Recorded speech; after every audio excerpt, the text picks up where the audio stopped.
नमस्कार। आज हम एक बहुत ही अनोखी और मॉडर्न लव स्टोरी के बारे में बात करने वाले हैं।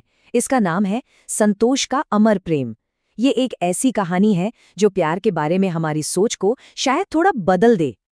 कहानी का जो सेंट्रल सवाल है वो यही है, क्या कोई किसी ऐसे इंसान से प्यार कर सकता है जिससे वो कभी मिला ही ना हो, जिसका चेहरा तक न देखा हो?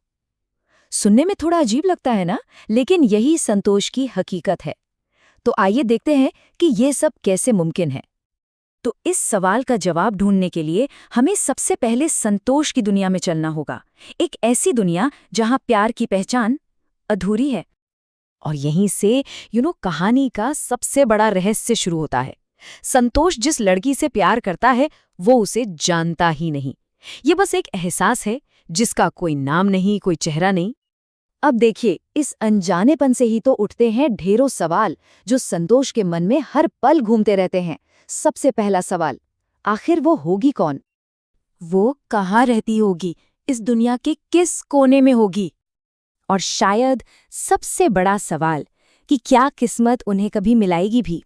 ये ऐसे सवाल हैं जिनका संतोष के पास बिल्कुल कोई जवाब नहीं है। लेकिन इतने सारे सवालों और कन्फ्यूजन के बीच संतोष का जो विश्वास है ना, वो कमाल का है। उसका दिल ये बात जानता है कि वो कहीं तो है, शायद इस दुनिया के किसी कोने में, बस वक्त का इंतजार कर रही है। ये कोई शक नहीं है, ये एक पक्का यकीन है। और ये प्यार सिर्फ यकीन पर ही नहीं, बल्कि एक बहुत ही गहरी निस्वार्थ भावना पर टिका है। मतलब संतोष किसी की बनी बनाई दुनिया में दखल नहीं देना चाहता। उसकी तो बस एक छोटी सी उम्मीद है कि वो लड़की कभी ये कहानी पढ़े और बस एक पल के लिए मुस्कुरा दे, ये सोचकर कि शायद ये उसी के लिए है। यही निस्वार्थ उम्मीद हमें इस प्यार की असलियत के और भी करीब ले जाती है कि ये किसी इंसान के लिए नहीं, बल्कि एक गहरे एहसास के लिए है। तो सवाल फिर से वही खड़ा हो जाता है, अगर ये प्यार किसी देखे भाले इंसान के लिए नहीं है, तो फिर आखिर ये किस तरह का प्यार है? इसका जवाब एक शब्द में है, एहसास। मतलब ये प्यार किसी व्यक्ति के लिए नहीं है, बल्कि उस फीलिंग के लिए है जो उस व्यक्ति से जुड़ी होगी। ये एक ऐसा विश्वास है कि ये एहसास, ये भावना एक दिन खुद ही अपना सही ठिकाना ढूंढ लेगी। अब इतना गहरा एहसास अपने साथ एक वादा भी तो लेकर आता है ना? एक ऐसा वादा जो इंतजार की हर हद को पार करने को तैयार है। संतोष ने सिर्फ इस एहसास को महसूस नहीं किया है, बल्कि उसने इसे लेकर अपने दिल से एक बहुत पक्का वाला वादा भी किया है। और ये इंतजार कितना लंबा हो सकता है? क्या 7 साल? या फिर शायद पूरी की पूरी जिंदगी? संतोष के लिए टाइम की कोई लिमिट ही नहीं है। और ये है उसका पूरा वादा। वो कहता है, मैं तब तक इंतजार करूंगा जब तक मेरी कहानी की नायिका खुद नहीं आ जाती।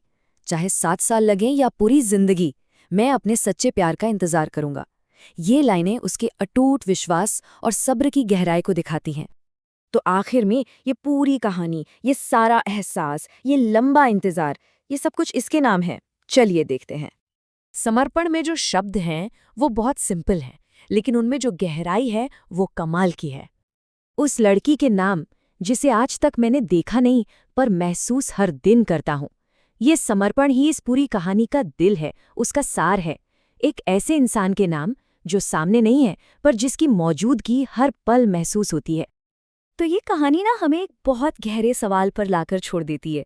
आज की इस भागदौड़ वाली दुनिया में, जहाँ सब कुछ इंस्टेंट चाहिए, क्या ऐसे निस्वार्थ और धैर्य वाले प्यार के लिए कोई जगह बची है? ये सच में सोचने वाली बात है।